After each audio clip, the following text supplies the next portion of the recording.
Curitiba, que é o programa Mãe, ocorre em São Paulo, de vinculação com o SESI, ocorre em Londrina e ocorre em Paranavaí. Como vocês também sabem, esse não é um programa de literatura, mas é um programa de cultura. Ou seja, esse é um programa voltado para a compreensão do sentido da obra e não para a discussão de características formais da obra, como seria numa escola de letras, tipicamente.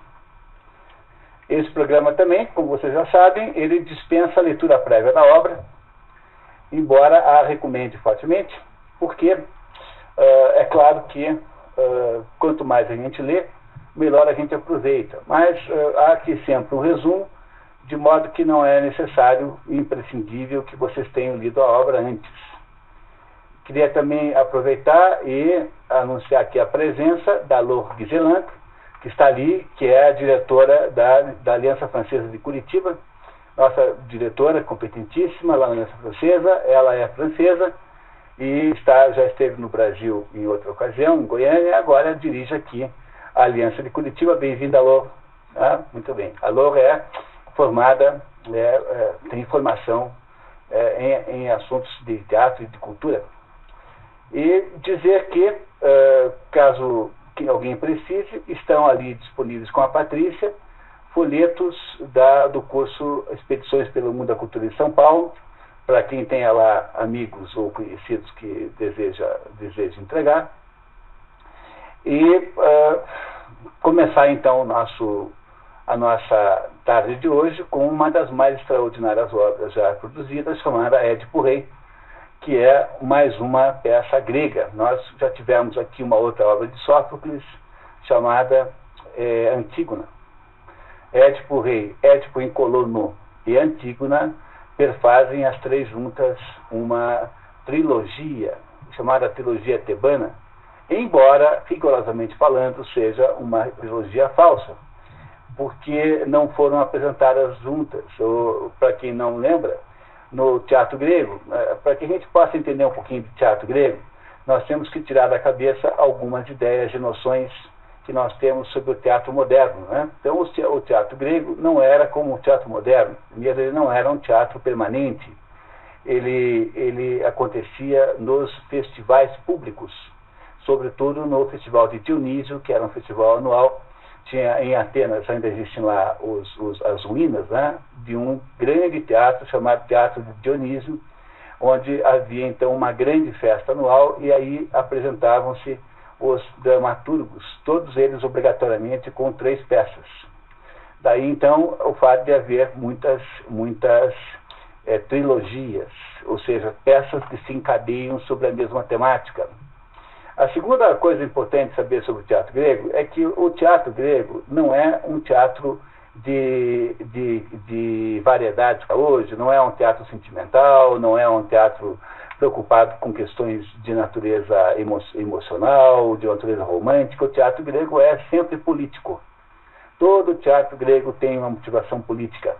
Ele fala dos assuntos da cidade, fala dos assuntos importantes para o mundo grego de então, e é por isso que ele sempre é vivo, porque, no fundo, os assuntos com que ele lida são todos eles de natureza permanente, são assuntos permanentes, não são assuntos que possam envelhecer de alguma maneira.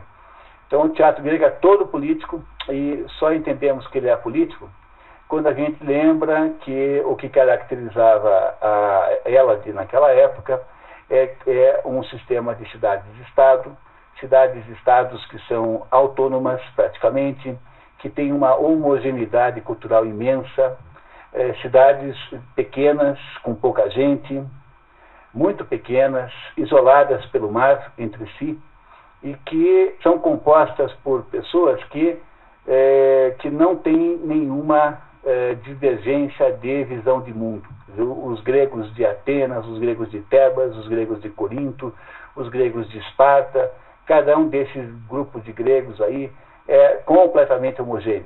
Eles têm os mesmos deuses, falam dos mesmos assuntos, têm os mesmos interesses. Eles não há diversidade e multiplicidade de opiniões.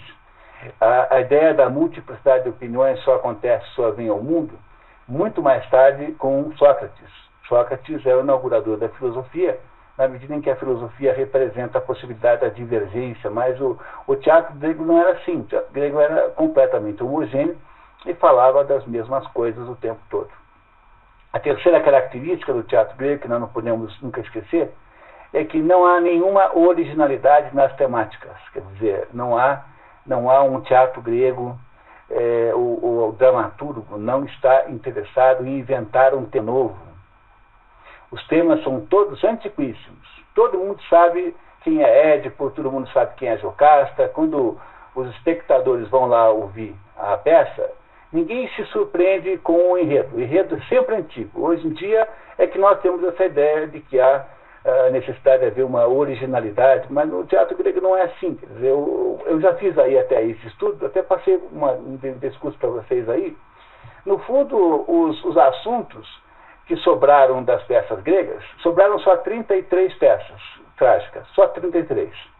E essas 33 peças, elas giram em torno de 5 ou 6 assuntos só. No fundo, é a campanha do Hércules, né? Digamos, a saga heráclita do Hércules, ou é a guerra de Troia, ou é a guerra do Peloponeso, ou é Édipo e o ciclo tebano. São 5 ou 6 assuntos só de que as peças falam. Nenhum autor grego está realmente preocupado em aparecer com um tema novo. Não há temas novos. A ideia de que você tem que ter um tema novo é uma preocupação do mundo moderno. O mundo antigo, esse mundo aqui, não acha nenhuma vantagem no tema ser novo, ao contrário, acha que a vantagem está no tema ser velho. As apresentações do teatro grego eram todas feitas da mesma maneira. Você tem um coro, que é um grupo de pessoas, todos os atores são homens, todos usam túnicas e todos usam máscaras.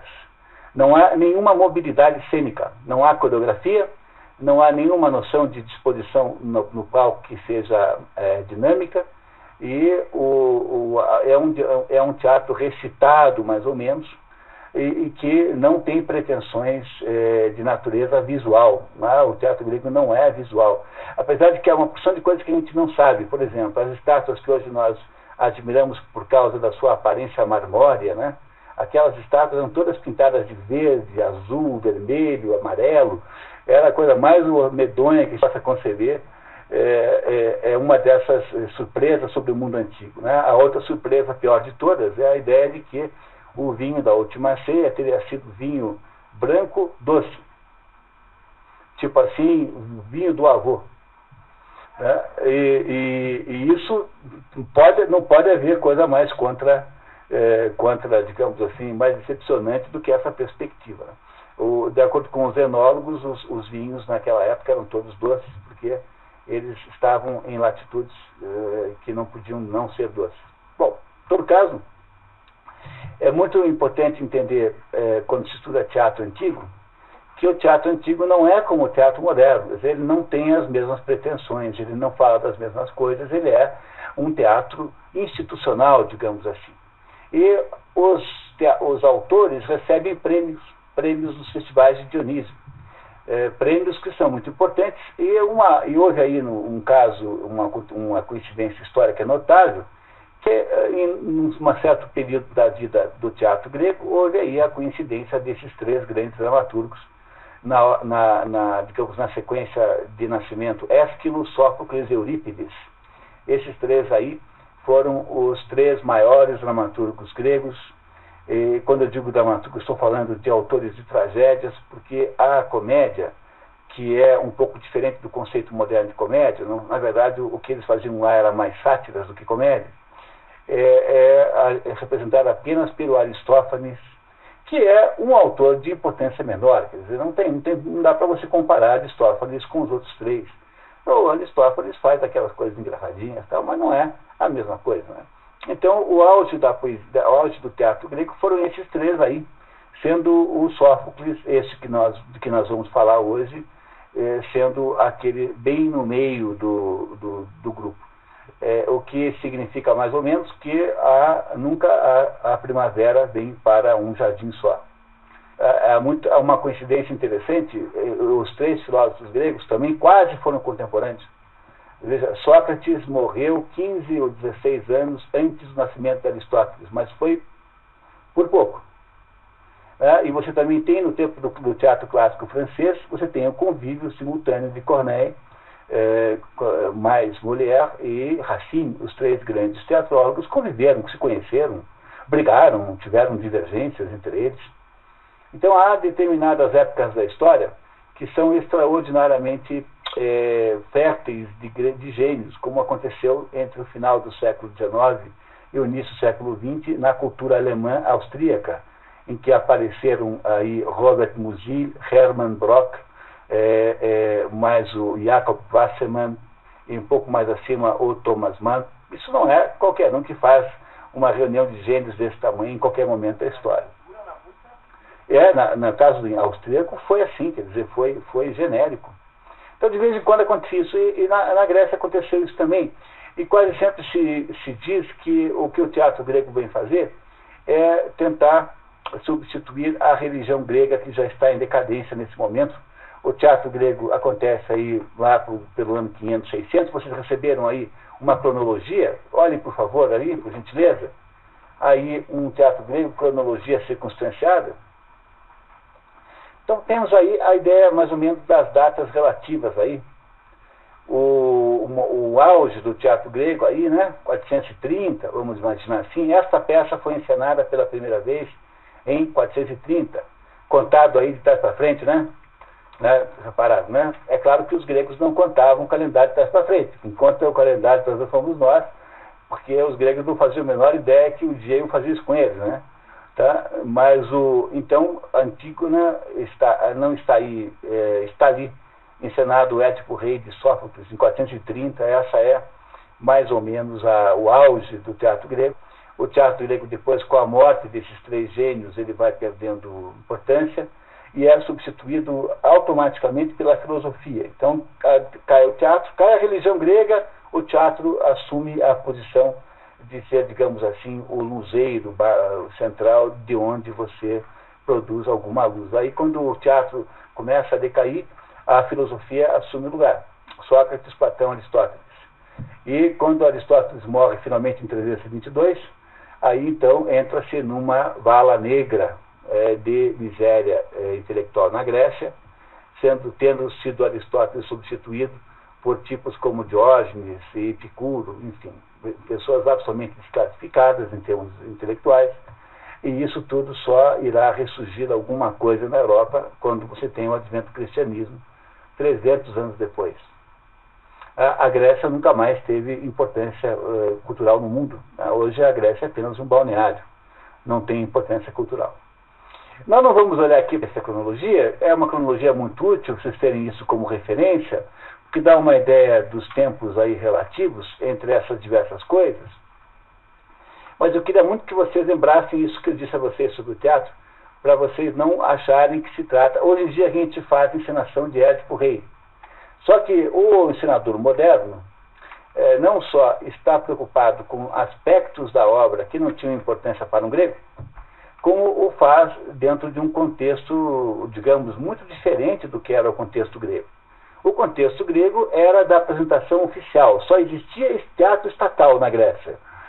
O teatro na Grécia era estatal, não era teatro privado. Era um teatro que o governo financiava, que o governo pagava por meio de prêmios, e que eram competições anuais, nos festivais de Dionísio, em que se salientaram esses três aí. Veja, embora tenham sido perdidas muitas e muitas peças, o Sófocles teria escrito 120, e nós só temos 7 das 120. Então, embora muita coisa tenha se perdido, né, 7 das 120, no caso de Sófocles, por exemplo, não há nenhum outro autor de teatro que se perdeu. Quer dizer, não há nenhuma referência a alguém que teria sido grande e que nós não conheçamos no mundo moderno.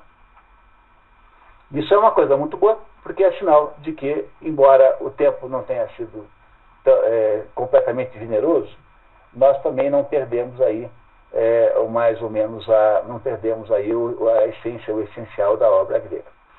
Se por um lado é uma coisa muito triste que tenham sobrado tão poucas peças, Também significa que qualquer pessoa que aqui esteja pode fazer o estudo do teatro grego inteiro em 6 meses. Se você tiver um pouco de disciplina e aí de oportunidade. Em português, a maioria das peças está traduzida, a maioria. Nem todas as traduções são igualmente boas, mas elas têm um nível médio-alto. E o maior tradutor delas é o Mário da Gama Cury, que é esse que traduziu esta versão que nós vamos ler hoje aqui. Mário da Gama Cury traduziu não só traduziu esta trilogia tebana, como traduziu aí mais uma vintena das peças gregas, e também traduziu o Aristóteles, a Política e a Ética Nicômaco. É um tradutor excepcional, não sei se ainda é vivo, que deve ter idade já pela aparência, mas é alguém que podia traduzir o resto do teatro grego. Seria uma coisa muito boa se tivéssemos isso aí como patrimônio em português. Mas o teatro grego, seja como for, mesmo as peças perdidas, provavelmente irão representar esse padrão que eu estou descrevendo aqui. É um teatro político. No fundo, o teatro grego foi feito para ensinar político a ser estadista. É esse o único objetivo central. Vocês lembram que quando a gente estudou Antígona, nós vimos isso, né, que havia aí esta ideia central, né, de Antígona. E não é um teatro que considere questões individualizadas, assim, individuais. Mesmo quando as personagens sofrem terrivelmente, elas sofrem dentro de um contexto muito diferente do contexto moderno. Quer dizer, não é um teatro que tenha a noção de personalidade que há no mundo moderno. É muito diferente. Veremos, sobretudo, nessa peça aí, que o Aristóteles reputa ser a maior de todas. O primeiro crítico literário do mundo, que é Aristóteles, escreveu um livro de crítica literária chamado A Poética. O Aristóteles afirma nesse livro que o Édipo Rei é a mais de todas as peças gregas. Você deve ter conhecido todas, muito mais que nós, aliás, muitas mais, né? Que é a melhor de todas. E, graças ao Dr. Freud, com a história do complexo de Édipo, o Édipo Rei passou assim para a modernidade como sendo a peça mais influente de todas. É essa peça que nós vamos estudar hoje aqui, lendo aqui com a ajuda da Clara, que é a nossa leitora oficial, né? Lendo o resumo que vocês receberam aí, se é que vocês não têm nenhuma dúvida ou consideração, alguma coisa que não está clara. Muito bem. Então, tem aqui uma pequena introdução que eu sempre leio, né? Parte mais conhecida da trilogia tebana, Édipo Rei, Édipo em Colono e Antígona, Édipo Rei ou Édipo Tirano. Às vezes acontece essa outra tradição, porque em grego, rei é Basileus. E por alguma razão, alguns tradutores, sobretudo americanos, acham que não estando lá Basileus no original, significa que trata-se de um tirano e não de um rei. Mas a ideia de tirano naquela época lá não era exatamente como é a ideia de tirano hoje em dia. Então há uma polêmica sobre quanto é que Édipo é, digamos assim, tirânico. Mas isso não tem fundo importância. Você encontra as duas traduções, tanto Édipo Rei quanto Édipo Tirano. Como às vezes é traduzido, foi encenada depois de Antígona. E, teoricamente, a parte final. E a segunda parte foi a última. E o que é muito estranho, quer dizer, no fundo, o Sófocles não deve ter apresentado essas 3 peças num festival de Dionísio. Essa que é a verdade. Embora exista uma ligação entre as 3, elas não têm contradição entre si. Muito bem, a peça, vamos lá, apresentada pela primeira vez em 430 a.C., em plena era de Péricles, e sob a epidemia de peste que assolava Atenas, disseminada pela Guerra do Peloponeso. Há uma coincidência na história, a história começa com o povo de Tebas vindo pedir a Édipo que peça aos deuses que acabe com a epidemia de peste. E tudo indica que ela foi encenada, de fato, em que houve uma grande epidemia, durou 2 anos a epidemia de peste em Atenas, o que há uma certa coincidência. Imaginem como a atualidade da peça deve ter sido grande, né? Uma peça que começa com uma peste num lugar assolado por uma peste. A peça conquistou apenas o segundo lugar nos festivais de Dionísio. Então houve um outro autor que ganhou o primeiro, ou Eurípides ou Ésquilo, provavelmente. Apesar disso, há certa concordância entre os críticos literários em atribuir à peça de Sófocles o lugar mais alto entre as tragédias gregas por causa da sua incisividade dramática e impacto sobre a prosperidade. Otto Maria Carpo vê em Sófocles um grandíssimo artista com capacidade de construir personagens com as quais, né? Aqui tem um erro de português. Personagem em português é sempre com as quais, tá? Corrija, por favor. O homem moderno certamente é capaz de se identificar, como Édipo ou Antígona. Sobre a construção dramática de Édipo Rei, Carpo diz tratar-se de uma maestria quase sem par. De fato, é uma peça extraordinária, porque os acontecimentos que vão ser narrados são todos em flashback e, no entanto, parecem todos presentes. É muito bem escrito. Como todas as peças gregas, o enredo da história é sempre conhecido pelo público que assiste aos festivais de Dionísio. Os funerais de Édipo, no fato, são mencionados na Ilíada. Ou seja, a Ilíada, você sabe que a Ilíada narra uma história de uma guerra que teria acontecido 1.200 anos antes de Cristo. Então, a peça é encenada em 430 antes de Cristo, lá no mar.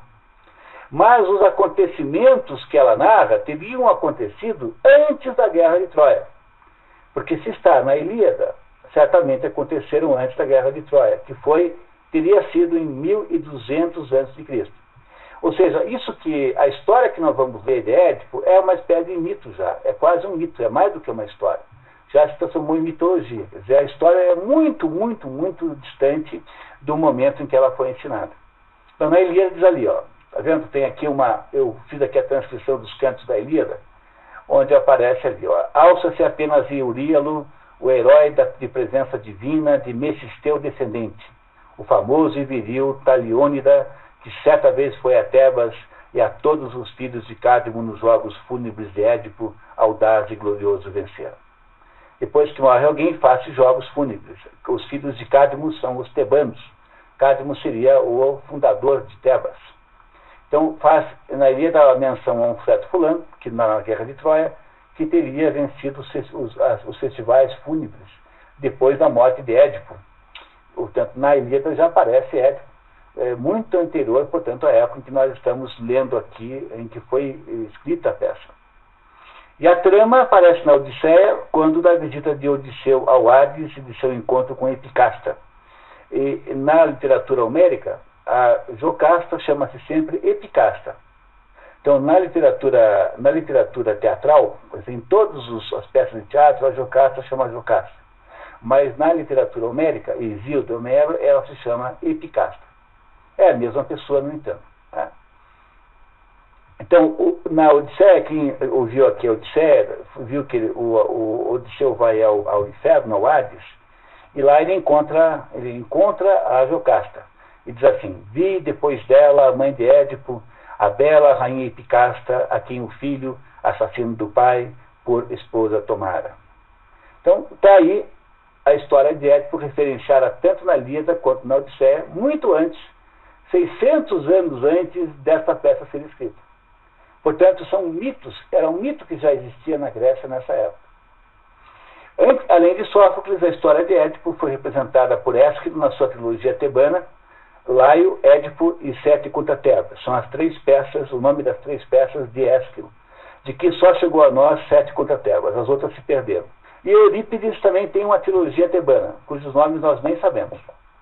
Mas Eurípides também fez uma trilogia tebana. Reparem, todo mundo conta a mesma história. Quer dizer, quando eu digo a mesma história, cuidado, porque existem detalhes que são diferentes. Você pega a história do Hércules, por exemplo. Para alguns autores, Hércules matou os 3 filhos e a mulher, chama-se Megara. Para outros autores, matou só os filhos e não matou a mulher. E assim por diante. Quer dizer, existem variações, né? Variações, isso é sempre assim. Mas há uma homogeneidade muito grande na história de Édipo contada, porque já era uma lenda, já era um mito que corria na Grécia. No mundo moderno, a peça notabilizou-se pelo uso simbólico que a ele deu Dr. Freud, localizando na tragédia de Édipo a metáfora do complexo de Édipo. Então eu localizei para vocês ali o trechozinho em que ele faz a primeira menção na obra, que é um trechozinho que consta da interpretação dos sonhos. Está ali embaixo mencionado ali o trecho em que ele se refere pela primeira vez ao Édipo, com a página referenciada ali da edição da Imago. Se eu não me engano, deve haver também menções em Totem e Tabu. Eu não sei, Maria Lúcia, tem também Totem e Tabu? Tá? Bom, em todo caso, a primeira menção na história do freudismo é essa que está aí na interpretação dos sonhos. Né? E aí criou-se, né, a ideia moderna de que Édipo é um aspecto da psicologia humana em que a criança tem um ciúme erótico por um dos pais, e aí então, em fantasia, a hipótese de assassinar o concorrente, né, seja o homem ou a mulher, conforme o sexo. E uma vez que esse desejo se estabelece, cria-se aí depois uma culpa que pode advir à morte. Ou a explicação que Freud dá, por exemplo, a Dostoiévski, né, a epilepsia de Dostoiévski é essa. Dostoiévski tinha lá um pai muito autoritário, que era um sujeito alcoólatra e muito variável de humor, e o Dostoiévski teria, então, desejado ardentemente a morte do pai dele para ficar possivelmente com a mãe, né? A mãe morre muito cedo, e ele, então, um dia que o pai de Dostoiévski é morto pelos servos, morto, não só morto, como também é mutilado sexualmente, né? Tem os seus órgãos genitais mutilados pelos servos, numa armadilha, numa emboscada. Aí o Dr. Freud criou a ideia de que a epilepsia de Dostoiévski teria sido, a partir daí, uma consequência da culpa de ter desejado aquela morte e a castração do pai, digamos assim, né? E essa hipótese só não resiste quando você lembra, quando você estuda Dostoiévski e descobre que com 7 anos ele já tinha epilepsia. Não é alguma coisa que está correlacionada a esse fato. Mas essa interpretação edípica de que Édipo é um sujeito que queria casar com a mãe e desejava matar o pai, tornou-se uma coisa quase que não dá mais para desfazer. Embora vocês perceberão que não há nenhum complexo de Édipo no próprio Édipo. Édipo não tem complexo de Édipo, aparentemente, até onde nós sabemos, né? No entanto, essa tese freudiana correu o mundo e é completamente irremovível. Não há ninguém que irá conseguir tirar isso do vocabulário, né, contemporâneo, mesmo porque criou-se aí até apenas uma metáfora. A verdade é que Édipo não tem complexo de Édipo, porque ele não mata o pai por causa de ciúme sexual. Ele, na verdade, não sabia nem que era o pai quem ele matou. É claro que sempre pode supor que ele o fez inconscientemente. Mas isso é uma outra história. A gente debate isso no final, quando a gente for tentar interpretar o que essa obra quer dizer. E aí, então, virando a página, finalmente começa a história de Édipo Rei, que começa na metade da história. Ela não começa desde o início. Ela começa quando os cidadãos de Tebas, que é uma cidade guarnecida por um grande muro, onde há 7 portas. 7 portas que permitem entrar em Tebas. E nessa cidade, então, essa cidade é assolada pela peste. Os cidadãos, então, se postam de joelhos. Em cada porta há um altar para os deuses da cidade. Sendo que Ártemis é a deusa da caça, né? Aquilo que os romanos chamam de Diana, é a mais importante deusa da cidade de Tebas. E aí, então, os tebanos, então, estão de joelhos ali, e estão rogando para que os deuses os poupem daquela desgraça que é a epidemia de peste. Nesse momento, está todo mundo ali terrivelmente chateado, aparece Édipo. E Édipo, então, começa a ação. Vamos começar, então? Alguém gostaria de fazer alguma pergunta? Algum detalhe? Alguma consideração?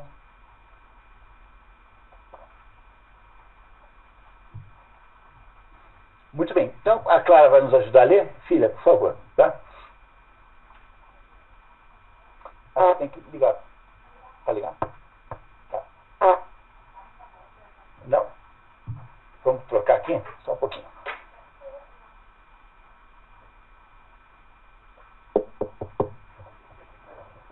Alô? Está bom.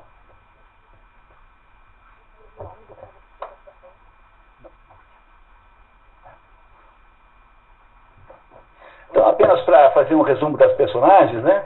As personagens centrais dessa peça são as seguintes. Édipo, que é o personagem central. Édipo é casado com Jocasta, que vem também a ser sua mãe.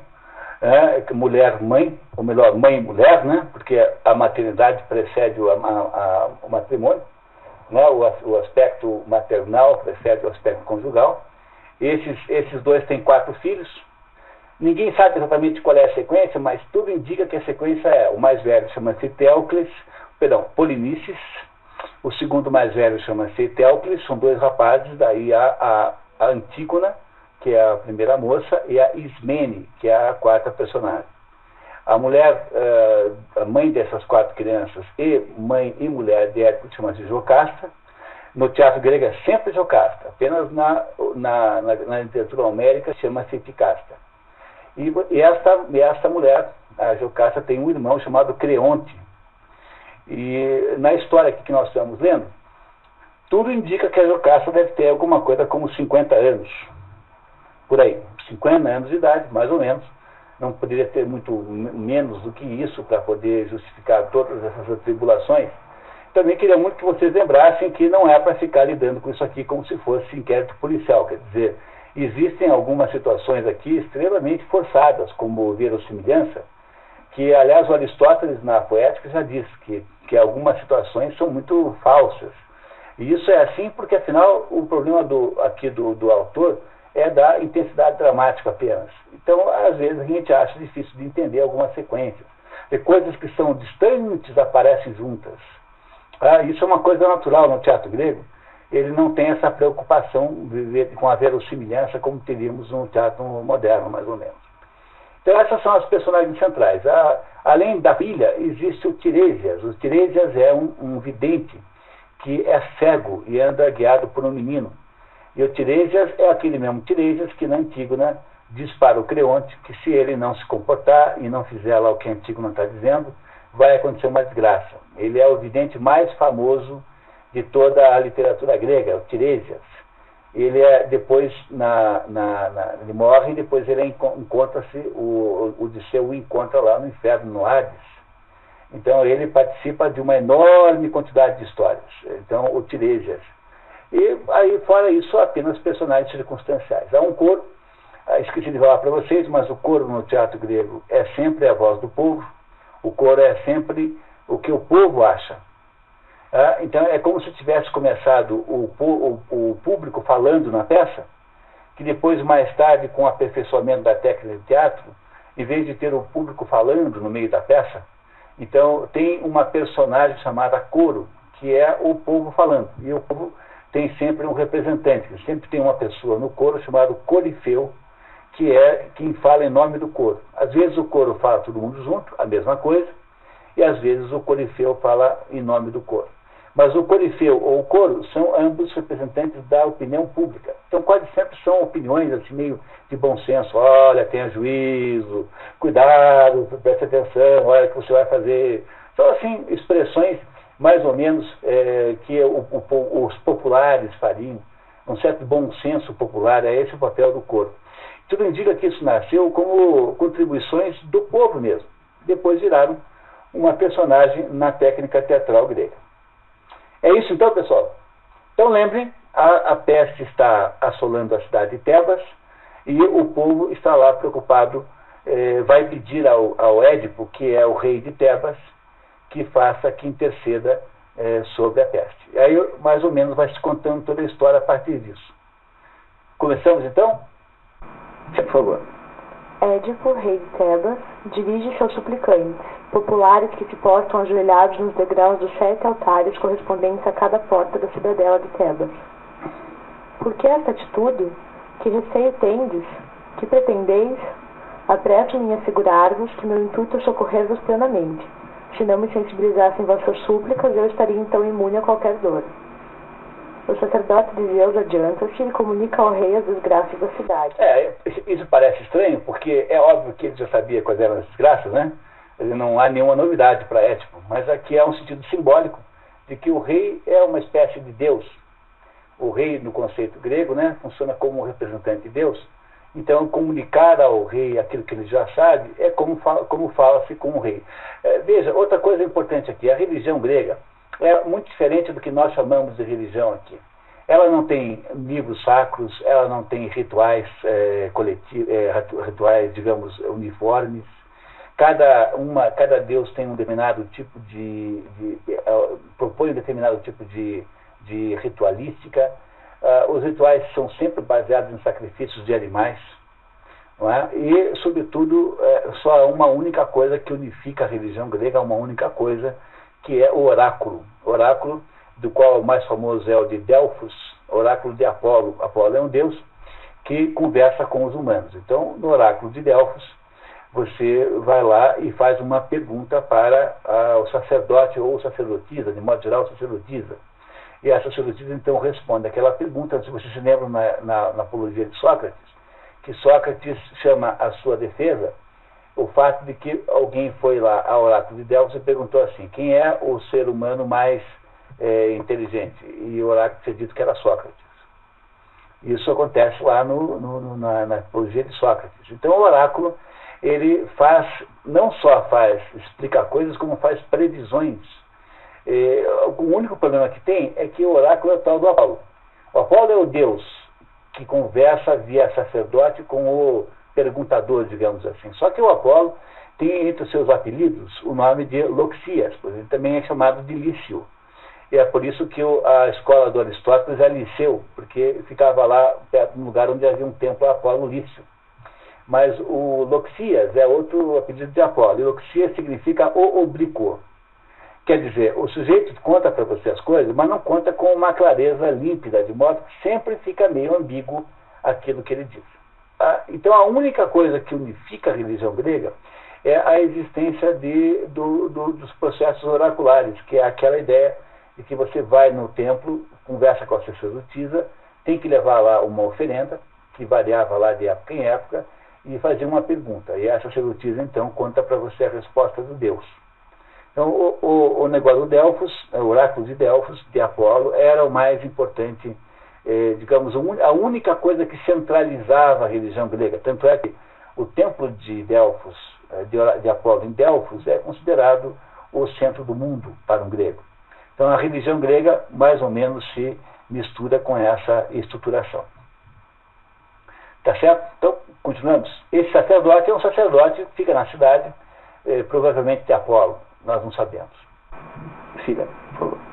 Tebas, de fato, como podes dizer tu mesmo, hoje se encontra totalmente transtornada e nem consegue erguer do abismo ingente de ondas sanguinolentas a desalentada fronte. Ela se extingue nos germes antes fecundos da terra, morre nos rebanhos antes múltiplos, nos abortos das mulheres, tudo estéril. A divindade portadora do flagelo da febre flamejante ataca essa cidade. É a pavorosa peste que dizima a gente e a terra de Cadmo antigo. E o Hades lúgubre transborda de nossos gemidos e soluços. Olha que maravilha! E o Hades lúgubre transborda de nossos suspiros e nossos gemidos. Uma coisa maravilhosa. O Hades é para onde vão os mortos na cultura grega. Não é igual ao inferno no sentido cristão, porque o Hades não tem só partes ruins, tem uma parte boa do Hades, chamada Campos Elíseos, Champs-Élysées, que é onde as coisas são boas, né? Então, os Champs-Élysées são a parte boa do Hades, né? Sendo que o pior do Hades é onde vão os piores condenados, é o Tártaro. O Tártaro é o fundo do inferno.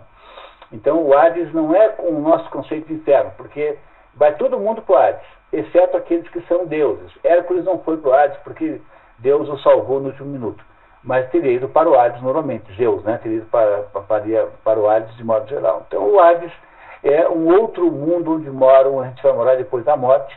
Não é necessariamente um mundo ruim, mas é um mundo onde nós devemos estar. Então, o que acontece com o grego quando ele não é sepultado, quando o morto não recebe as devidas homenagens fúnebres, é que ele fica vagueando, sem poder entrar no Hades. Então, se vocês lembram da Odisseia, quando eles estão na ilha de Circe e vão para o Hades, né, para perguntar como é que faz para voltar vão falar com o Tiresias no Hades. Então o marinheiro sofre uma queda lá e morre. E aí quando eles chegam na porta do Hades, está lá o marinheiro. E o Odisseu fala assim: meu filho, você está aqui? Pô, imagina, nós viemos de barco, você veio a pé, você chegou antes. Que é uma piada maravilhosa, né? Uma piada deliciosa. E aí o marido falou assim: pelo amor de Deus, vocês me deixaram lá sem me enterrar. Então, na volta, pelo amor de Deus, me interessa, eu não consigo entrar aqui. E aí, então, o Odisseu baixa ao Hades, conversa com Tiresias, encontra a mãe dele, uma das cenas mais tristes já escritas, né? E volta para a ilha de Circe para prestar os rituais fúnebres ao marinheiro, sem o qual ele não poderia entrar dentro do Hades. Nada é pior para um grego do que a morte em sepulta. É a origem de toda a encrenca com Antígona, porque o Creonte, que é tio dela, né, irmão de Jocasta, queria deixar o Polinices insepulto, por causa daquela guerra que houve, que é descrita nas duas outras peças. Então, o Hades está transbordando de tebanos, dos filhos de Cádmo. Filhos de Cádmo são os tebanos. Cádmo é o fundador da cidade. Continuamos.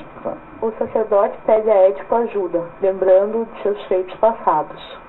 Outrora libertasse a terra do rei Cadmo, do bárbaro tributo que nos era imposto pela cruel cantora.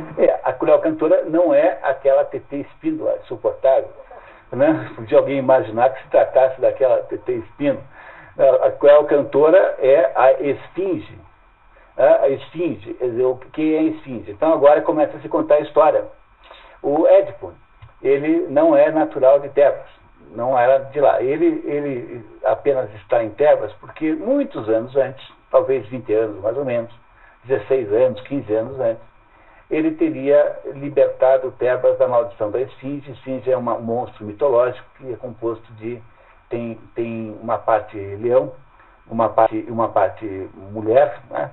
E na tradição, na verdade é um monstro egípcio, que na tradição grega também passou a ter asas de águia.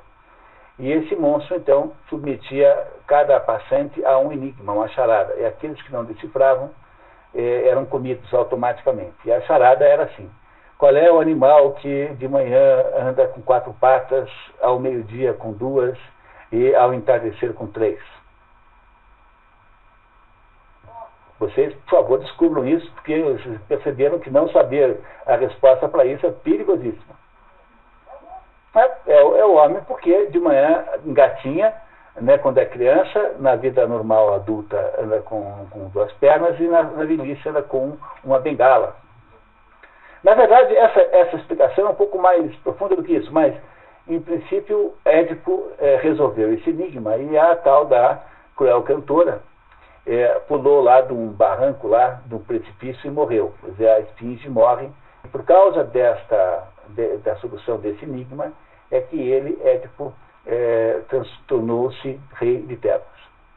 Acho que, como vocês, na verdade, já conhecem parte da história, acho que eu preciso contar tudo que veio antes, né? Senão fica muito difícil de entender a história. Então vamos lá para trás, tá? Muito bem. Então, havia lá para trás um filho chamado Laio. Esse filho chamado Laio, quando era jovem, assim, na juventude, cometeu um crime. Ele abusou sexualmente lá de um menino, filho de Pélops. Pélops era lá o sujeito a quem se deu depois homenagem ao Peloponeso. O Peloponeso é uma homenagem a Pélops. E esse Pélops, então, o filho é abusado e morre.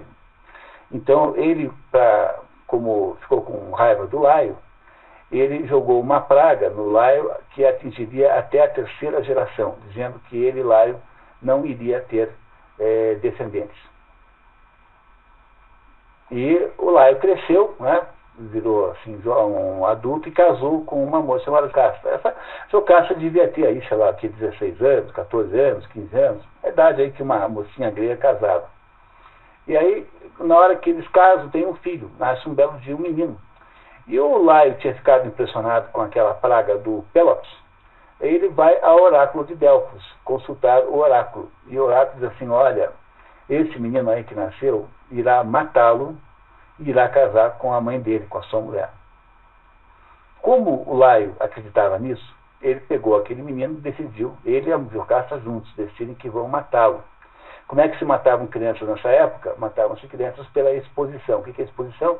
É você deixar o relento para morrer, num lugar frio, inóspito, como os índios brasileiros fazem até hoje. Então, há no Brasil um costume indígena exatamente igual a esse, só que aqui deixa no mato para a onça comer, né? E lá deixavam esperando que aquela criança morresse, assim, meio que pela sua natural fragilidade. Aí o Laio, antes de expor o filho, ele amarra os pés do filho com uma corda, como quem quisesse cortar os tendões dos pés do filho. E é por isso que o Édipo chama-se Édipo, porque Édipo em grego significa pés inchados. Esse pedos, Édipo, vem do pedos, que é a mesma origem. Então, o que acontece ali? O Laio e a Jocasta, que deviam ter assim 18 e 14, pegam aquele menino recém-nascido com medo do oráculo e amarram os pés e entregam para um pastor ali do reino, um funcionário, para levá-lo lá na floresta, no Monte Citerum, que é um monte que fica do lado ali de Tebas, e deixá-lo lá para morrer. Esse pastor fica com muita pena do menino, e em vez de fazer o que mandam, ele secretamente entrega essa criança para um outro pastor, que era um pastor da cidade do lado, que é Corinto. E esse pastor, então, leva aquela criança, que havia sido abandonada, e a dá de presente para o rei e a rainha de Corinto, que não tinham filhos e queriam ter. De modo que esse menino, que é chamado de Édipo em seguida, por causa dos seus pés inchados, cresce numa outra cidade, sobre um outro rei, sem saber a sua verdadeira origem. Ele é uma criança, não tem a menor ideia do que está acontecendo, e cresce e vira um adolescente e fica lá em Corinto, como se fosse natural de Corinto, filho do rei e da rainha de Corinto.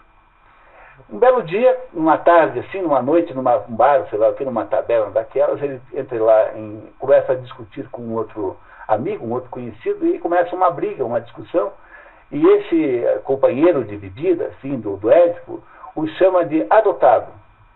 Ah, você é um adotado, tipo assim, como xingamento, assim. Ele disse, como assim adotado? Né? Você é adotado, tá? Aí ele fica ligado com aquilo, foi chamado de adotado. Será que eu sou adotado mesmo? E onde é que ele vai? Como todo mundo, vai ao oráculo de Delfos para perguntar a Apolo quem é o seu pai e a sua mãe verdadeiramente. Tá certo? Vocês estão seguindo a história? Tá claro, né? Tá. E chega no oráculo de Delfos, e o oráculo de Delfos, que é o Loxias, que não conta todas as coisas, não diz para ele quem é o pai e quem é a mãe. Mas diz a ele que ele irá matar o pai e casar com a mãe. Exatamente o que ele já havia dito para o Laio 18 anos antes, 19 anos antes. E ele então fica desesperado com aquela situação e, em vez de voltar para Corinto, onde moram o pai e a mãe dele, aparentemente os pais aparentes, né? Ele na verdade não sabe quem são, embora ele ache que são esses dois, mas a pergunta central o oráculo não resolveu. Então ele volta para Corinto, ele não volta para Corinto e resolve seguir em frente e exilar-se, auto-exilar-se, para impedir que aquele oráculo, que a decisão do oráculo, né, que a previsão do oráculo se cumprisse. Ele, como ele supõe que o pai e a mãe são os reis, reis e rainha de Corinto, ele vai tentar sair de Corinto. E vai andando pela uma estrada. Ele é um sujeito, uma das características de Édipo é que ele é um sujeito irascível, é um sujeito muito pavio curto, assim.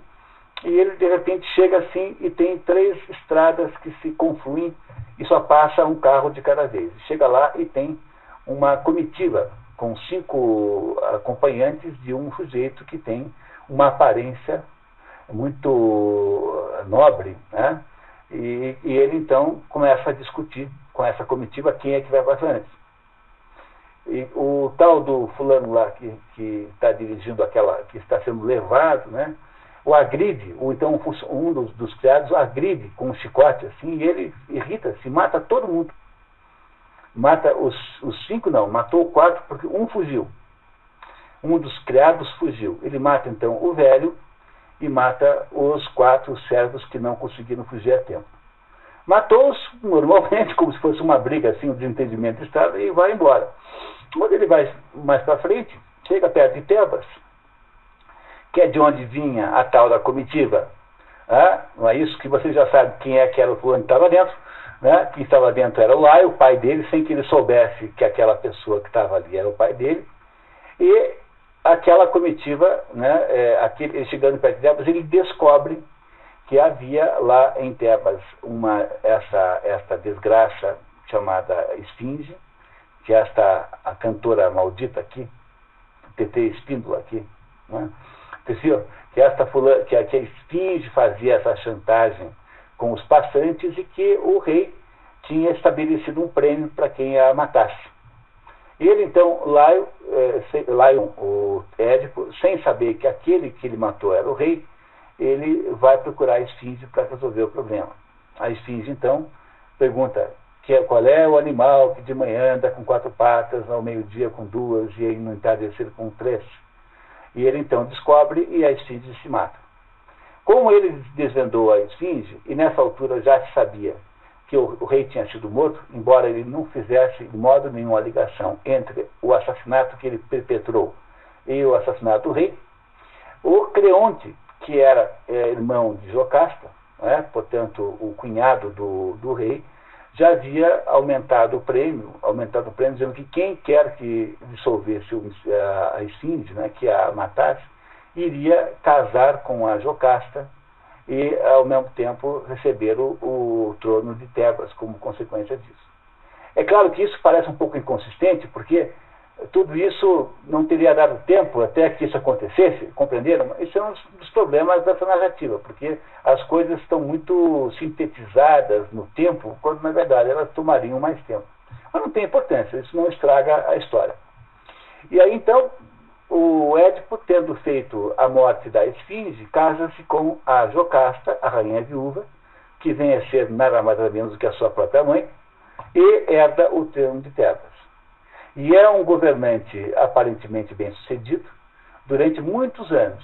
Depois dos 16 anos, mais ou menos, é que a Tebas é assolada por a peste de que nós estamos falando aqui no início. Então, os acontecimentos que levaram Édipo para o governo de Tebas teriam acontecido 16, 15, a gente não sabe bem, né? Eu estou aqui supondo com vocês, 15, 16 anos antes do que está narrado aqui. Parece claro isso? Então agora vocês já sabem o que aconteceu antes, certo? Então continuamos a história, por favor. Começar de novo, né? Outrora libertaste. Outrora libertaste a terra do rei Cadmo do bárbaro tributo que nos era imposto pela cruel cantora, sem qualquer ajuda e sem ensinamento algum de nossa parte. Auxiliado por um Deus, como dizemos e cremos todos, devolveste-nos a vida. E agora, Édipo, Senhor onipotente, viemos todos implorar-te, suplicar-te. Busca, descobre, indica-nos a salvação, seja por meio de mensagens de algum Deus, seja mediante a ajuda de um simples mortal, pois vejo que os conselhos de homens mais vividos são muitas vezes oportunos e eficazes. Vamos, mortal melhor que todos, exortamos-te. Livra nossa cidade novamente. Vamos. Édipo tem prestígio? Tem, né? É um rei que parece ser poderoso. É claro que aqui se está falando sempre com um certo exagero retórico, mas espera-se que ele resolva esta peste como resolveu a outra. A outra era uma peste específica, que era a tal da Esfinge, mas espera-se que ele também resolva essa situação aqui, né? Continuamos. Édipo tenta acalmar o povo, dizendo já ter tomado a providência de mandar seu cunhado, Creonte, consultar Apolo em Delfos. Veio-me à mente apenas uma solução, que logo pus em prática. Mandei Creonte, filho de Meneceu, irmão de minha esposa, ao santuário pítico do Augusto Febo, para indagar do Deus o que me cumpre agora fazer para salvar de novo esta cidade. Santuário pítico, porque entre as coisas que Apolo fazia, um dos apelidos que ele tem é Piton. Então, pítico é santuário de Apolo. Não é isso? Do Augusto Febo. Febo e Apolo é a mesma coisa. Febo é outro nome de Apolo. Então, Augusto significa do grande, Febo, do grande Apolo. E quando conto os muitos dias transcorridos desde a partida dele, sinto-me inquieto com essa demora estranha, demasiado longa. Mas, quando ele voltar, eu não serei então um homem de verdade se não fizer tudo que o Deus ditar por intermédio de Creonte. Então, ele está prometendo para o povo que aquilo que os deuses mandarem que ele faça, ele fará, porque é a única maneira pela qual a peste vai desaparecer. Vocês também lembram também que na Ilíada há duas ações como essa, né? Uma não é bem na Ilíada, mas quando os gregos todos, os helenos, estão indo na direção de Troia, há uma grande calmaria quando eles chegam em Aulis. E aí então eles não conseguem sair lá de Aulis, porque a calmaria, porque um daqueles soldados lá mata uma corça de Ártemis, se eu não me engano, e aí então a deusa cria calmaria e só exige então um sacrifício humano da filha chamada Efigênia, da filha de Agamenon, chamada Efigênia, que tem de ser morta para que os gregos possam retomar a viagem. E mesmo na Ilíada começa com uma situação, tá? Tem lá uma história, uma peste que está acontecendo entre os gregos, porque Aquiles Aquiles saiu da luta. Saiu da luta por quê? Porque houve lá uma disputa por uma certa mulher, uma escrava, ele foi meio que esbulhado naquela história e ficou bravo e foi embora. Como ele saiu daquela história, começa uma peste entre os gregos, e eles então perguntam lá para a razão pela qual ele foi esbulhado é que quando havia duas escravas, a Briseida e a Criseida. Uma ficou para o Agamenon, outra ficou para o Aquiles, que era respectivamente o capitão das esquadras helênicas e o maior de todos os soldados, que era o Aquiles. Aí, só que a Criseida era filha do sacerdote Apolo. E o pai dela foi correndo lá reclamar por Deus. Falou, olha, pegaram a minha filha. Aí o Apolo ficou chateado e mandou uma peste dizimar os gregos. E quando os gregos descobrem, né, que é por causa da Criseida, então devolvem a Criseida para o pai dela, e o Agamenon, que tinha ficado com a Criseida, pega a Briseida para ele, que tinha ficado para o Aquiles. E o Aquiles então se enfurece com essa história e deixa a guerra de Troia. E esse é o início da história da Ilíada. Que a Ilíada começa com a cólera de Aquiles. Por quê? Por causa desse episódio. Então, nesse mundo grego aqui, todas as coisas humanas estão associadas às decisões dos deuses, né? Não é isso? Então é a mesma coisa aqui. O Édipo promete fazer tudo aquilo que os deuses mandarem que ele faça. Tá certo? Está claro isso mesmo? Então promete ao povo, né? Publicamente. Tá? Continuamos, vamos lá. Nesse momento chega de viagem Creonte, coroado de bagas de loureiro. O templo de Apolo em Delfos ficava num bosque de loureiros. Os consulentes do oráculo coroavam-se com um ramo de loureiro carregado de bagas. Loureiro em grego é Daphne. Então a Daphne era uma ninfa que foi transformada num loureiro para escapar do assédio sexual. Acho que do Apolo, né?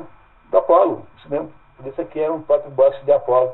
A Daphne com E, né? Daphnis era masculino. Daphne, nome feminino. Então a ninfa fugia lá do Apolo e Deus, então, para salvá-la, transformou-a no loureiro. E é por isso que o bosque de Apolo é feito de loureiros. Então chega lá o Creonte, o cunhado, né? Com o cara de quem acabou de vir da consulta lá ao oráculo. Não é? Não é isso? Tá? Essa é a ideia, tá? Muito bem. Com aspecto alegre, mas reluta em comunicar em público as resoluções dos deuses. Édipo insiste em que ele fale ali mesmo. Quero que fale diante dos tebanos todos. Minha alma sofre mais por eles que por mim. Revelarei então o que ouvi do Deus. Ordena-nos Apolo com total clareza que libertemos Tebas de uma execração oculta agora em seu benevolente seio, antes que seja tarde para erradicá-la. Como purificá-la? De que mal se trata? Teremos de banir daqui um ser impuro ou expiar morte com morte, pois há sangue causando enormes males à nossa cidade. Que morte exige expiação? Quem pereceu? Laio, senhor, outrora rei deste país, antes de seres aclamado soberano. Sei por ouvir dizer, mas nunca pude vê-lo. Ele que pensa, né? Ele foi morto. O Deus agora determina que os assassinos tenham o castigo justo, seja qual for a sua posição presente. Então, olha só o que aconteceu. O Deus, o oráculo, disse para o Creonte que a causa da peste em Tebas é a existência ali de um assassino não punido, né? Que é alguém que matou o Laio, que era o rei de Tebas. E que, portanto, só vai acabar a peste na hora que houver a solução para o problema a solução da morte de Laio. Ele, Édipo, não faz nenhuma ideia que possa ser ele, pelo menos aparentemente, né? No entanto, ele sabe agora que o problema central ali por trás da peste é a tal da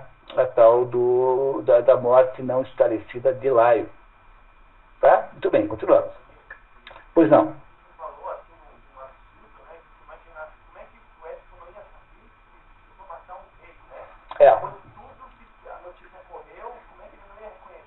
Como é que ele não teria reconhecido, digamos, os aparatos reais? Porque um rei não viaja como uma pessoa qualquer. O Laio, quando viajou, viajava lá dentro de uma... Então, essa inconsistência, viu, Gabriel? Só para você saber, Aristóteles já disse que tem... Está lá na Poética, viu? Na Poética ele só falou, tem aqui um probleminha só. O primeiro crítico literário do mundo foi Aristóteles. E ele, na Poética, ele lembra que tem umas inconsistências desse tipo. Quer dizer, é muito incrível, muito improvável que ele não tivesse feito a conta ainda. Tá? Então é um pouco assim, né? Mas isso é sempre assim. Por exemplo, tem a tosse mais irritante do mundo, é um filme chamado Zorro, um seriado de televisão, que todo mundo, os únicos vilões que tem bigode é o Diego de la Vega e o Zorro. Eu fico vendo aquilo, vai me dando uma indignação, porque não é possível uma coisa dessa. Não, tem o Sargento Garcia, mas ele é inconfundível com o Zorro, né? Agora, o resto, os únicos sujeitos que têm bigode é o Diego de la Vega e o Zorro, e ninguém consegue perceber que se trata da mesma pessoa. Eu vejo aquele negócio, vai me dando uma indignação, eu desligo a televisão, não aguento aquilo. Não é possível um negócio desse. Aqui é a mesma situação, você tem toda a razão. É altamente improvável essa situação. Mas isso faz parte, digamos assim, de uma certa licença poética que é preciso ter aqui, senão a gente também, né, fica exigir demais também. Tá? Mas você tem razão, é isso mesmo. Vamos depressa, filhos. Vamos, levantai-vos desses degraus. Levai convosco os vossos ramos de suplicantes. Quando decorrer o tempo, reúna-se de novo aqui a grei de Cadmo, e dedicar-me-ei de todo ao meu intento. Querendo Deus, quando voltarmos a encontrar-nos, teremos satisfeito esse nosso desejo, pois o contrário será nossa perdição. Não é fácil de ler? Fácil, né? Muito bem traduzido, né? Muito fácil de ler. Continuamos, filha. Creonte esclarece que Laio havia sido morto quando ia ouvir o Deus sobre as causas da peste e que todos os seus companheiros haviam sido mortos também, salvo um que desapareceu com medo e pouco diz. Em algumas das histórias de Édipo, o Laio não vai perguntar as causas da peste, mas vai perguntar se o filho estava de fato morto. Aqui, nesse caso aqui, há uma certa... Não é que haja uma... o que está aqui é um pouco uma suposição que eu faço, porque, no fundo, é omisso o texto original. Mas em outras versões, o Laio teria ido ao oráculo para perguntar se o filho dele tinha morrido mesmo ou não. Ele desconfiava que podia ter uma ligação com aquela peste com isso, né? Bom, então, no entanto, todos os acompanhantes menos um morreram, acompanhantes do rei Laio, foi morto, né, por um conjunto de assaltantes. Quer dizer, esse que salvou-se veio e contou a versão de que várias mãos se irmanaram para matá-lo, como se fossem assaltantes que, quando foi só um sujeito, foi só o Édipo. Tá? Muito bem, continuamos. Édipo quer saber detalhes do relato da testemunha, que havia reportado que numerosas mãos se uniram para o crime. Édipo convoca todos a terem esperança na solução do crime contra Laio, cuja morte deseja elucidar, até porque o assassino, estando ainda incógnito, poderá querer com suas próprias mãos matá-lo. Enquanto todos se retiram, o coro composto de cidadãos notáveis de Tebas resume a tragédia de Tebas. Ah, quantos males nos afligem hoje! O povo todo foi contagiado e já não pode a mente imaginar recurso algum capaz de nos valer. Não crescem mais os frutos bons da terra. Mulheres grávidas não dão à luz, aliviando-se de suas dores. Sem pausa, como pássaros velozes, mais rápidas que fogo impetuoso, as vítimas se precipitam céleres rumo à mansão do Deus crepuscular. Olha que maravilha, a mansão do Deus crepuscular é Hades.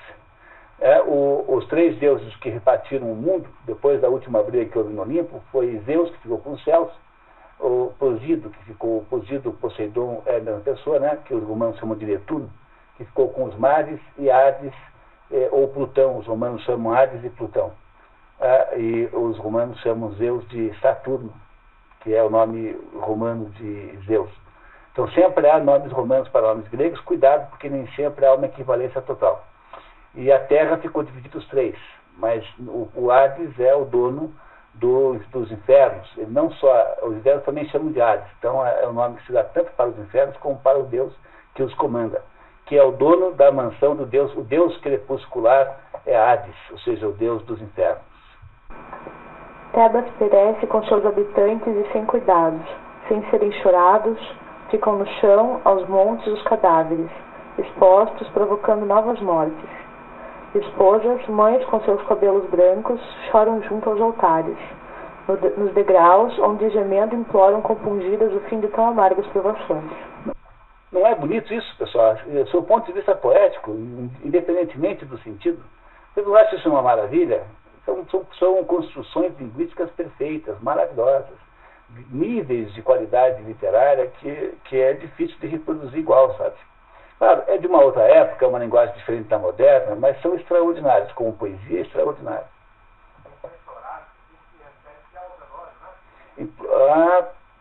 Onde?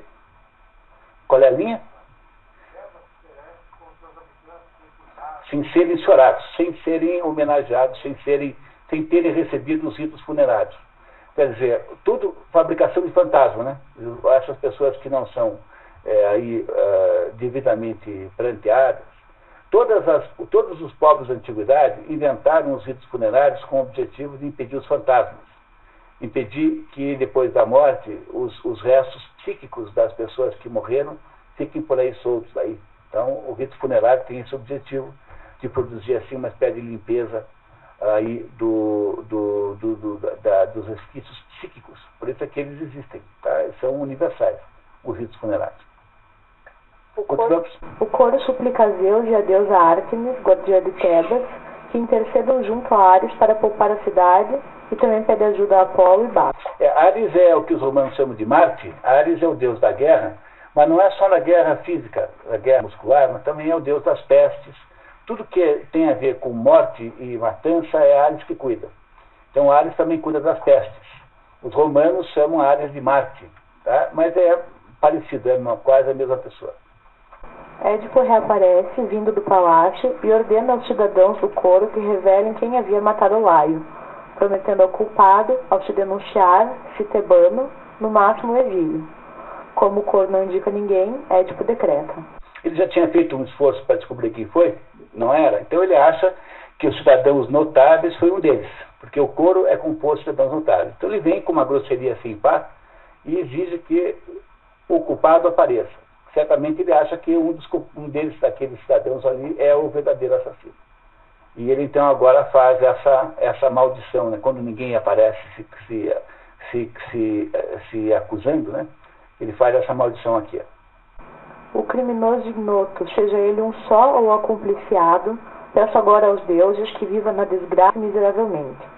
E se ele convive comigo sem que eu saiba... Olha que se ele convive comigo sem que eu saiba. Essa história é cheia de umas ironias finíssimas, assim. Se ele convive comigo sem que eu saiba. Né? Muito bem. Invoco para mim também os mesmos males que minhas maldições acabam de atrair inapelavelmente para o acelerado. Então os psicanalistas ficaram todos animados agora, porque presentes, né, que são aqui uns 20 mais ou menos, né? Porque está aqui dentro desta fala aí implícita uma ideia de inconsciente, quer dizer, como se inconscientemente Édipo soubesse tudo que tinha acontecido. Ele só não queria admitir. Mas essa é apenas uma pressuposição psicanalítica, não se pode garantir que seja assim. Mas esse verso aqui é notável, né? É muito interessante. Tá? O rei declara lealdade a Laio, prometendo lutar por ele como por seu pai. Tá vendo? Olha aí, tá vendo? Eu vou lutar por Laio como se fosse meu próprio pai. Tá? E promete isso, né? Sem que ele ainda não saiba. Ele não sabe ainda que Laio é o próprio pai, mas ele diz que é como se fosse o pai dele. Ele ia lutar por Laio como se fosse seu próprio pai. O Corifeu diz ter esperado que o oráculo houvesse revelado a identidade do culpado. Esse ozinho não tem aí, tem um erro aí. Houvesse revelado a identidade do culpado. Mas Édipo prefere submeter-se aos deuses. São justas as tuas palavras, mas ninguém detém poder bastante para constranger os deuses a mudar os seus altos desígnios. Não podendo contar com a colaboração de Apolo, que costumava dar pareceres ambíguos e incompletos, daí seu apelido de Loxias, o oblíquo, o Corifeu propõe convocar Tiresias Venerável, o profeta mais próximo de Febo, providência que Édipo já havia tomado. E o Tiresias é aquele ancião, essa altura aqui já é um sujeito velho, ele vai durar até a história de Antígona, e ele é cego e é conduzido por um menino, que o leva para cima e para baixo. E esse Tiresias é um vidente, ele é uma pessoa que tem a capacidade de enxergar o futuro, enxergar as coisas, e fará aqui, então, começará aqui a parte crítica da história com uma porção de acusações contra Édipo. Entra Tiresias, idoso e cego, conduzido por um menino. Édipo saúda solicitando seus vaticínios. Salva a cidade agora, salva-te a ti mesmo, salva-me a mim também, afasta de nós todos a maldição que ainda emana do rei morto. Tiresias parece amargurado e pede para ser dispensado da tarefa. Manda-me embora, assim suportarás melhor o teu fardo e eu o meu. Como Édipo insiste, Tiresias explica. Em minha opinião, a tua longa fala foi totalmente inoportuna para ti. Então, para que eu não incorra em erro igual...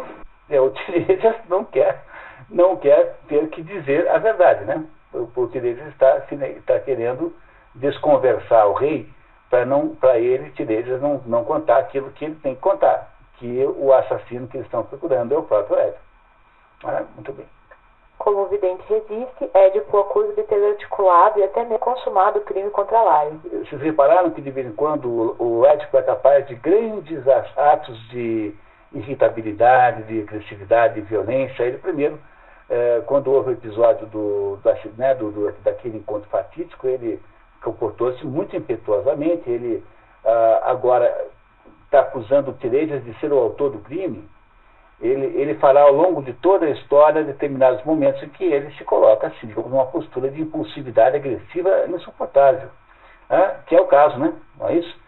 Ele vai conseguir até aborrecer esse Tiresias, assim, que é um desses sujeitos assim, quase santos, assim, né? Vai aborrecer até o Tiresias, tá? Irritado, Tiresias proíbe Édipo de dirigir a palavra a ele e àquela gente ali, pois é um maldito ali, e revela que Édipo é o verdadeiro assassino de Laio.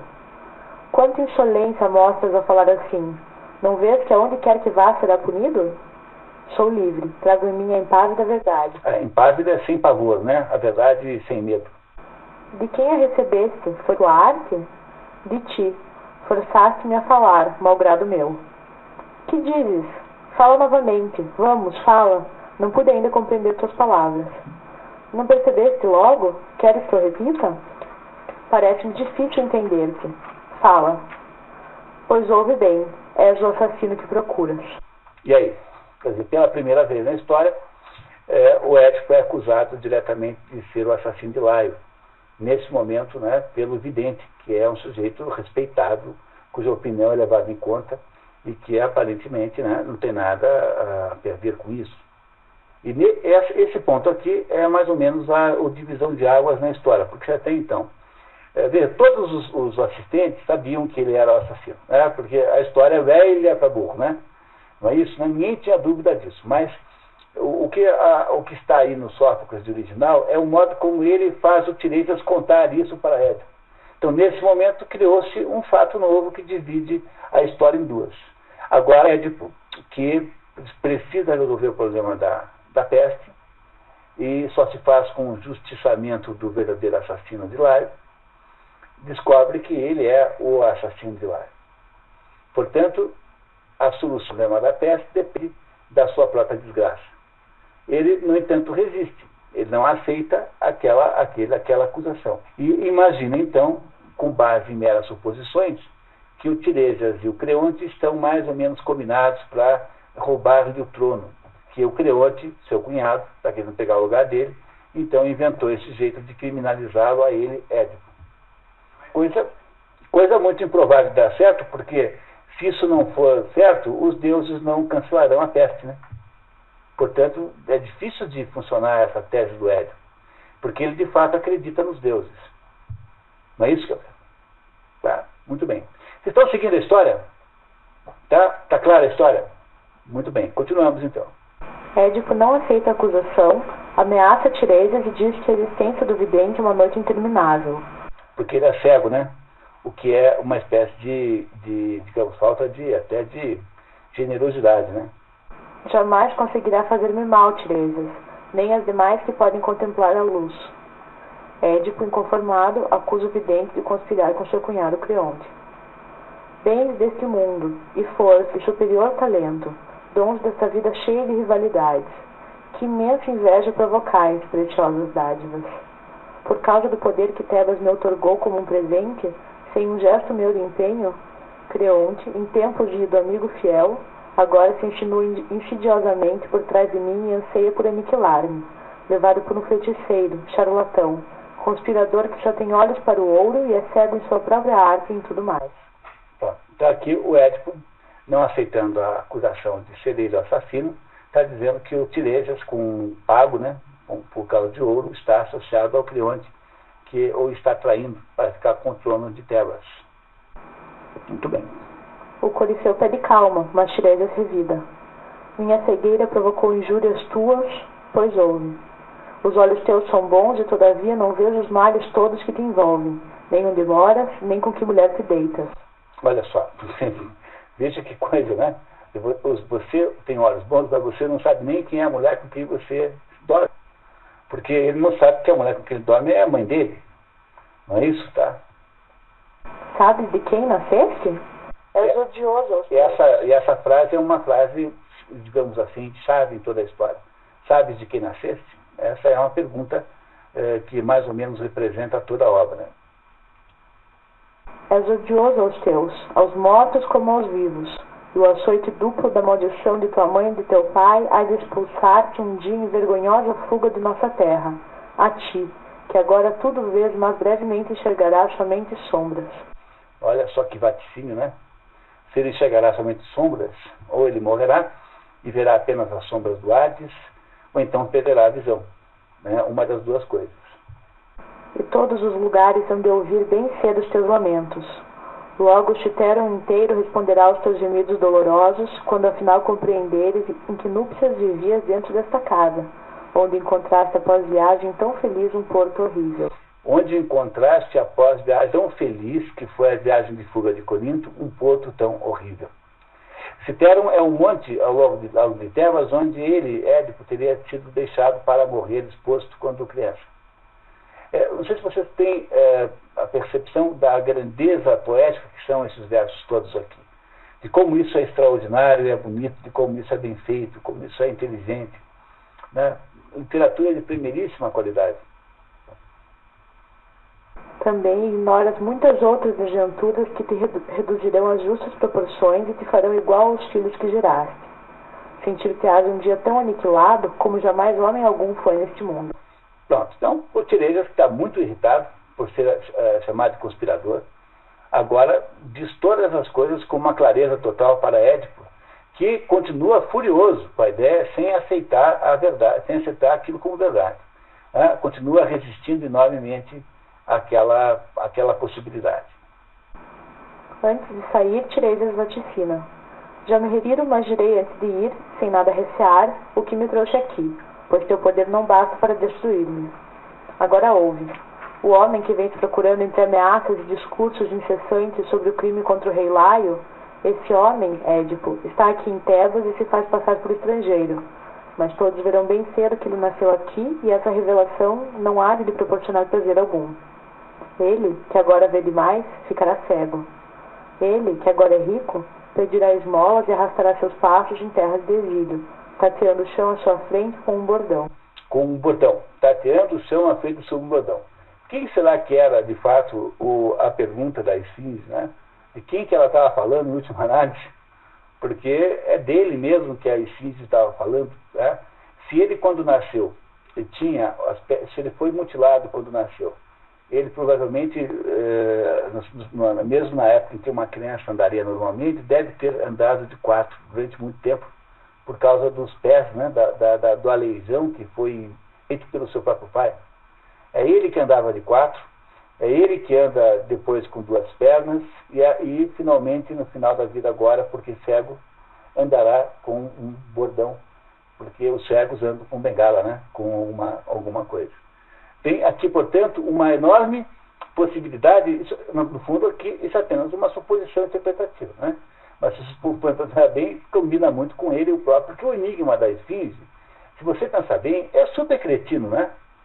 Pensa bem, né? Qual seria o sentido daquele enigma bobinho? Não parece bobinho o enigma da Esfinge? Ela não está na obra. O enigma da Esfinge é um enigma, Há uma tradição que diz que esse é o enigma, mas esse enigma não está aqui na obra. Não está citado, pelo menos não em Sófocles. No entanto, se você pensar bem, quando você considera que o objeto do enigma é o próprio Édipo, você vê todo o sentido, né? Todo o sentido naquilo que ele perguntou. É isso? Perceberam isso? Domar, diga. Não sabemos, mas provavelmente sim. Tá? Provavelmente sim. Tá. Continuamos? Tá.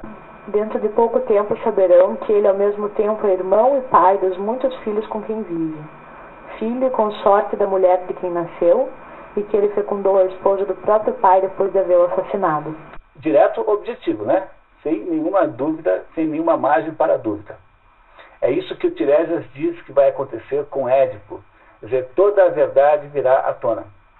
Ele diz isso na frente dos cidadãos. Os cidadãos estão ouvindo essa descrição. Né?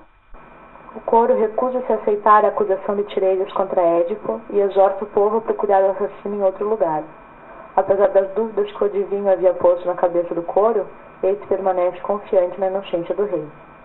Jamais, antes de ver ratificada a fala do adivinho, darei crédito à acusação lançada contra Édipo.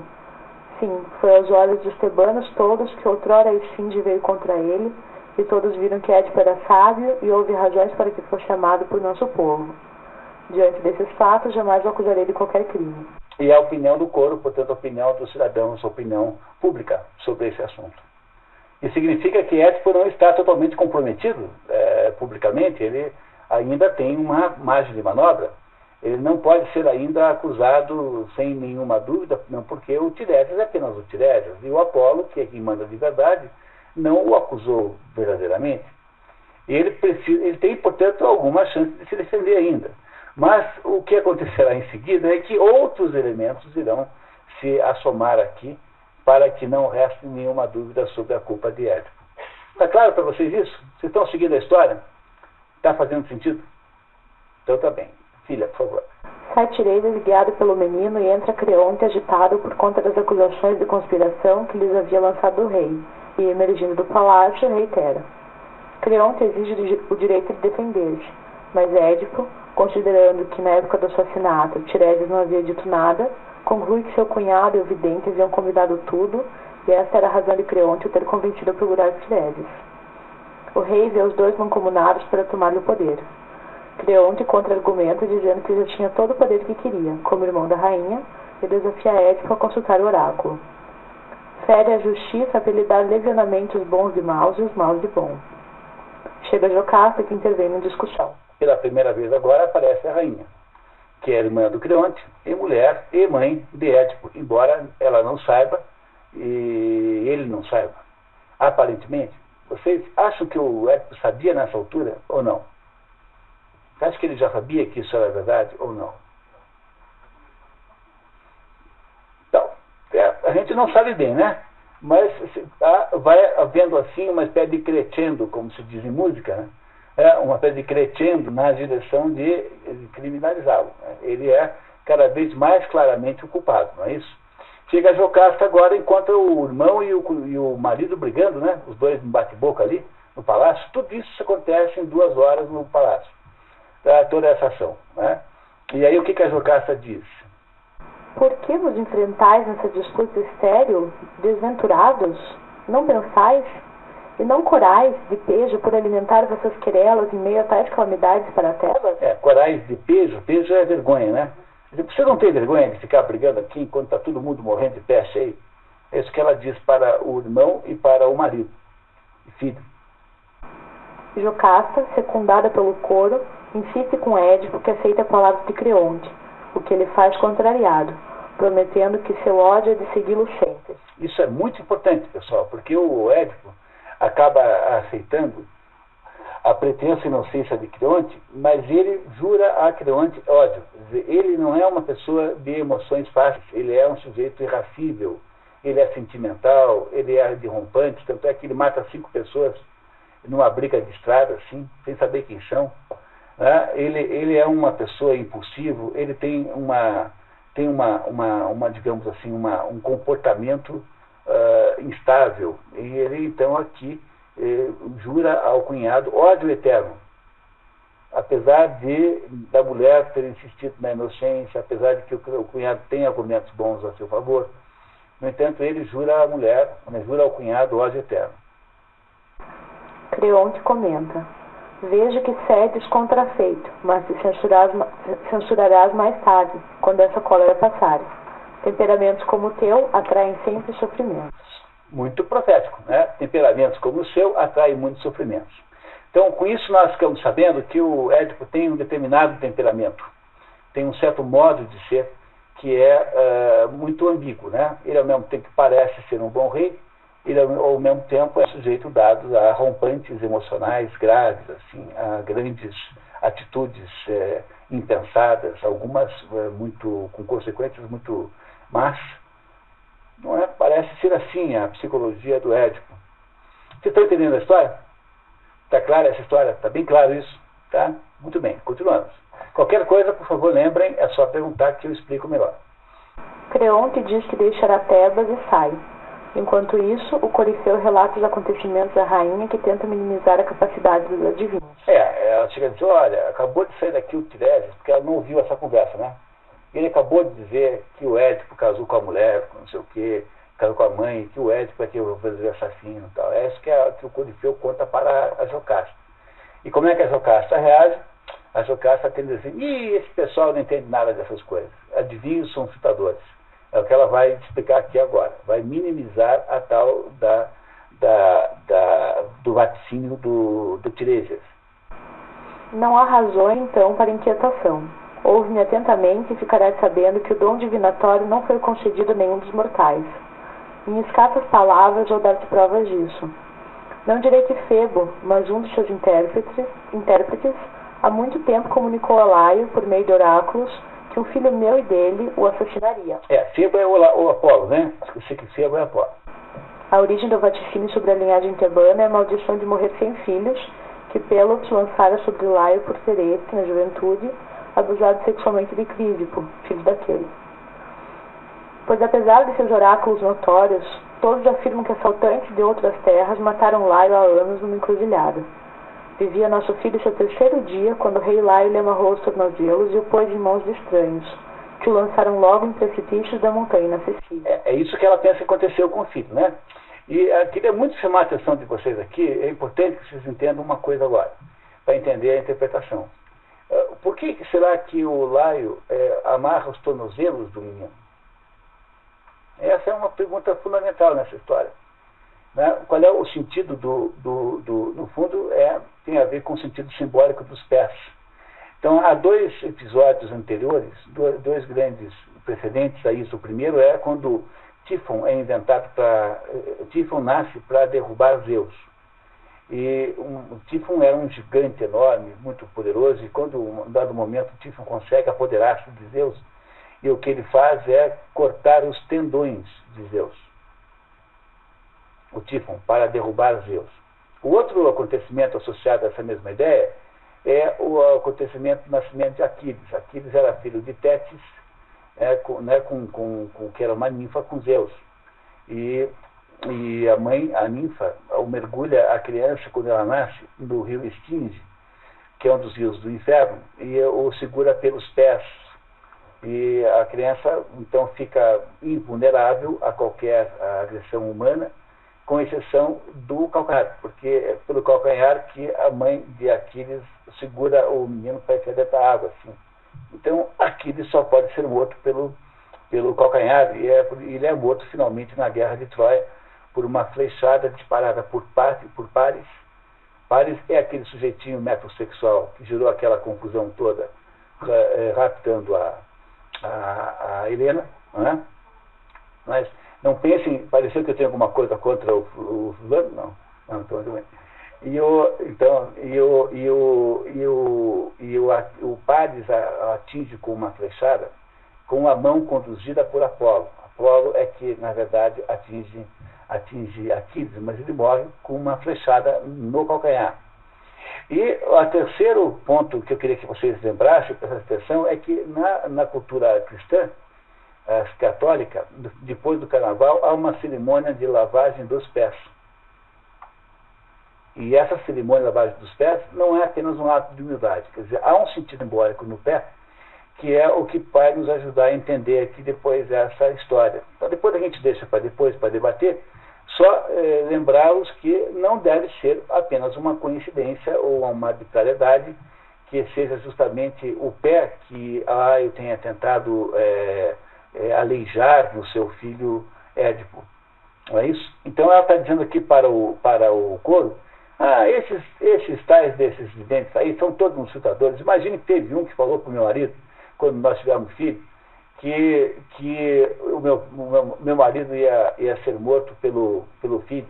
Pô, nós pegamos aquele menino, nós torcemos os pezinhos dele e foi mandado lá para o Monte Citeron para morrer exposto. Tá vendo? Tá, não aconteceu nada. Né?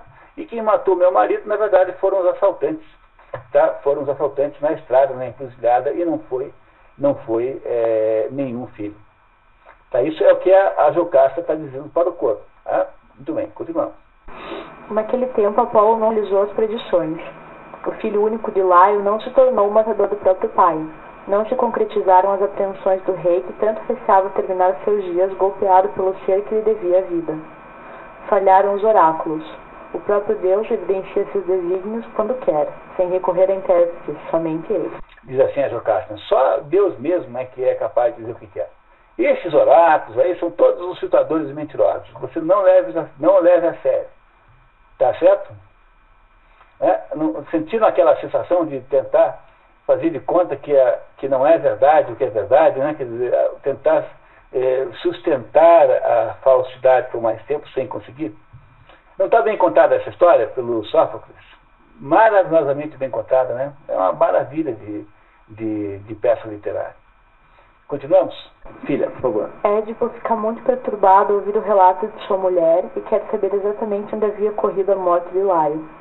Pesaroso, fica sabendo que havia sido na encruzilhada em Fósseis, para onde os estados de Delfos e Dáulio a conversa. O que é altamente improvável, como Gabriel disse, que ele até hoje não soubesse isso. 15 anos depois do rei morrer, o rei que afinal ele substituiu, aquele não sabia toda a história 20 vezes, ele não ter se interessado por saber a história é inverossímil.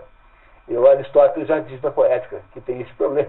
Mas isso nós vamos aqui desculpar ao Sófocles, tá? Muito bem. Porque ele precisa dessa pergunta retórica para poder criar uma espécie de tensão dramática aqui. É a mesma coisa que o pessoal lá do Zorro não descobre que porque a hora que descobrirem que o Diego de la Vega é o Zorro, acaba o programa. Pô. Não pode. Tem que fingir que não sabe quem é. Né? Acho que é de propósito aqui. Só pode ser de propósito. É possível. Uma coisa, né? Só pode ser. Continuamos? Recentemente angustiado, pede que Jocasta descreva o ex-marido. Ela resume. Ele era alto, seus cabelos começavam a pratear-se. Laio tinha traços teus. Meu Deus, quer dizer. Aí começou a ficar bem pior a situação. Ele parecia com você, era a tua cara. Né? Muito bem. Édipo começa a cair na realidade. Ai, infeliz de mim. Começa a convencer-me de que lancei contra mim mesmo, sem saber, as maldições terríveis pronunciadas hoje. É horrível.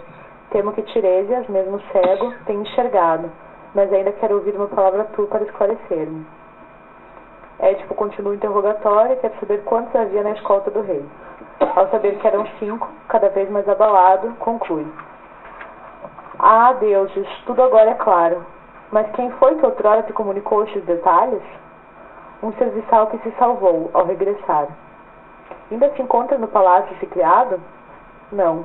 Ao voltar, vendo-se no lugar de Laio, tomou minhas mãos e suplicou-me que o mandasse aos campos para apacentar nossos rebanhos, pois desejava estar bem longe da cidade. Por que será que o sujeito, hora que voltou lá, deu de cara com o Édipo, casado com a rainha, né? O que ele fez? Pediu transferência para Rondônia. Uma senhora, pelo amor de Deus, eu preciso, qualquer coisa, mande embora daqui o mais rápido possível, porque deve ter sido uma situação dificílima, né? Que esse serviçal descobriu, a hora que ele é a única testemunha, enquanto o assassino casado com a rainha. Não é isso? Então, esse sujeito desapareceu mesmo, sumiu e rezou 20 anos para nunca mais ser que lembrassem dele de jeito nenhum. Né? É isso que ele fez. Fiz-lhe a vontade, pois o servo parecia merecedor de recompensa ainda maior. Será possível tê-lo aqui em pouco tempo?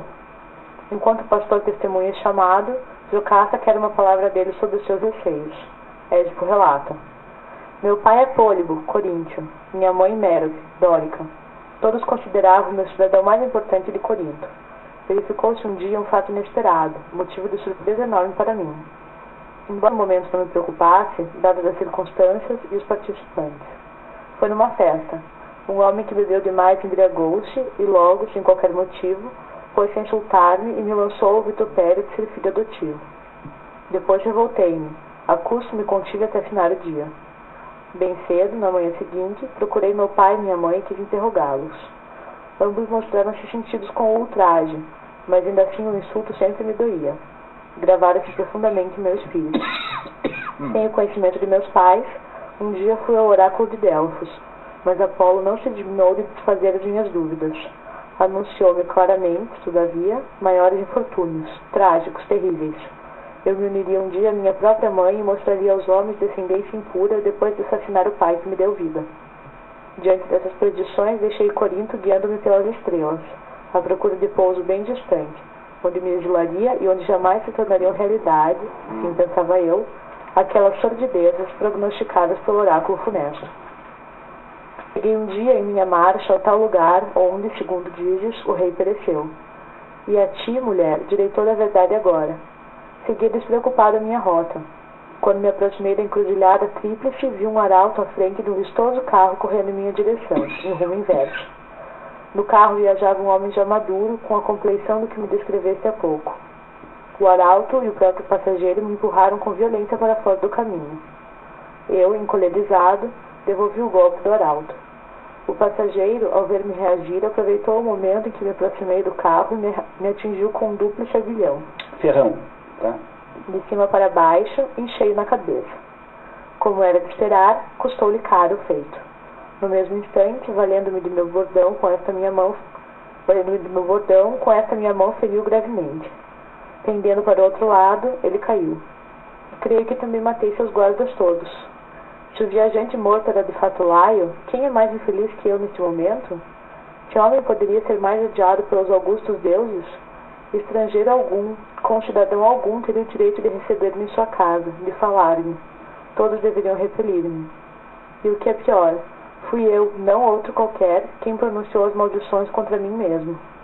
Também maculo a esposa do finado rei ao estreitá-la nesses braços que o mataram. Não sou um miserável monstro de impureza? E terei de exilar-me e em minha vida errante não poderei jamais voltar a ver os meus, nem pôr de novo os pés no chão da minha pátria. Pois se eu fizesse, os fados me compeliriam a unir-me à minha mãe e matar o rei Pólibo, meu pai, a quem eu devo a vida e tudo mais. Não, não, augusta majestade de meus deuses. Fazer com que esse dia nunca chegue. Fazer com que se acabe a minha vida antes dessa vergonha imensa tombar sobre mim. E com essa frase de Édipo, nós paramos um pouquinho para tomar um café e voltamos daqui a 10 minutos para saber onde é que essa história vai dar. Sabemos que ela não acaba bem, mas às vezes o que acaba mal também acaba bem. Vamos ver em seguida.